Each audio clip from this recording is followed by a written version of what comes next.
अस्सलामुअलैकुम दोस्तों। तो ड्रामा सीरियल वफ़ा बेमौल का अगला टीज़र प्रोमो लॉन्च कर दिया गया है यार, जिसमें ये सीन देखकर हमें बहुत खुशी हुई कि जहाँ तक मिर्ज़ा साहब जाता है हानिया की माँ के पास और उसे कहता है मुझे माफ़ कर दो, मुझसे बड़ी गलती हो गई, मैंने आप लोगों को पहचाना नहीं। वाह यार।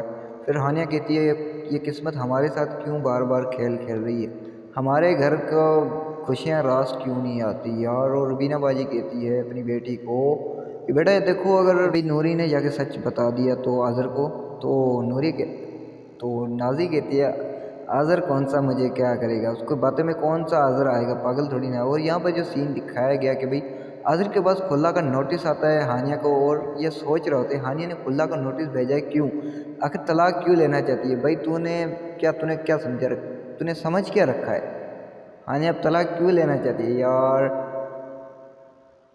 आप लोग क्या कह रहे हैं, आप लोग क्या रहे हैं कि वाकई में हानिया तलाक लेगी या नहीं, और नाजी का क्या होगा, क्या नाजी जेल में जाएगी, कहाँ जाएगी, तो आप लोग हमें कमेंट सेक्शन में आके ज़रूर बताइएगा। तो उम्मीद करता हूँ आप लोगों को ये छोटी सी वीडियो, छोटी सी अपडेट अगर पसंद आई तो यार अपनी राय का ज़रूर कमेंट सेक्शन में कीजिए। तो तब तक के लिए हमें दीजिए इजाज़त, देखते रहिए रमिशन फॉर यू एंड रनवाल गुरु। अल्लाह हाफिज़।